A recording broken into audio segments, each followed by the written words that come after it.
Mit navn er Susanne Svartau. På baggrund af flere tusind samtaler har jeg udarbejdet TALK-modellen.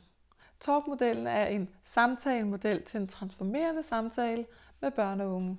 TALK grundkursus er en introduktion til TALK-samtalemodellen. Dagen er bygget op sådan, at det er teori, praksisøvelser, refleksion i plenum, alt sammen sådan så, at vi sikrer, at det bliver praksisnært, at hver enkelt kan gå hjem og bruge det i lige præcis deres hverdag.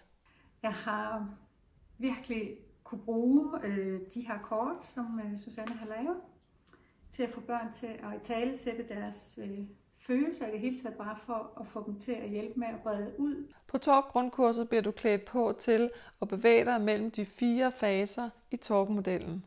Tillid, hvordan skaber vi tillid også til dem, der ikke ønsker at have tillid?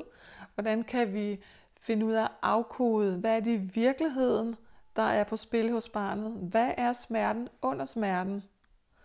Og hvordan kan vi lave en ny bevægelse med læring frem mod noget nyt, en ny bevægelse? Og til sidst konsolideringen. Hvordan kan vi samlet se på det her, og hvordan kan barnet eller den unge bringe det ud til en ny erfaring ude i verden? På TALK grundkursus bliver vi klædt på til at undgå at falde i nogle af de her faldgrupper med samtalen. For eksempel er der en faldgruppe, som rigtig mange ryger i, det er lige så snart der er skabt en form for tillid, barnet eller den unge fortæller, hvad der er svært, så tænker vi, det skal vi gøre noget med. Lad os gå i gang med at ændre, sådan som det er lige nu.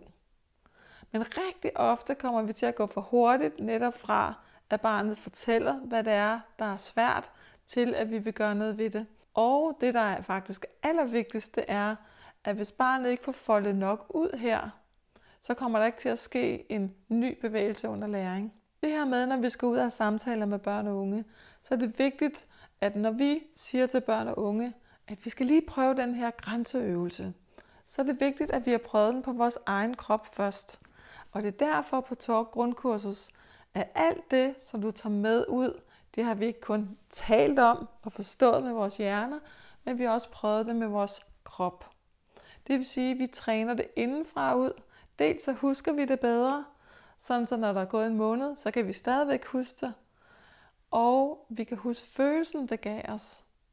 Og det betyder, at når det bor inde i os, når vi så skal træne en grænseøvelse med børn og unge, så kan vi huske, hvad indflydelse det havde på os selv, på vores eget krop og på vores sansning. Og det tager vi med i øvelsen med børn og unge. Jeg kan rigtig godt anbefale det her TALK grundkursus til alle, som har noget med børn og unge at gøre.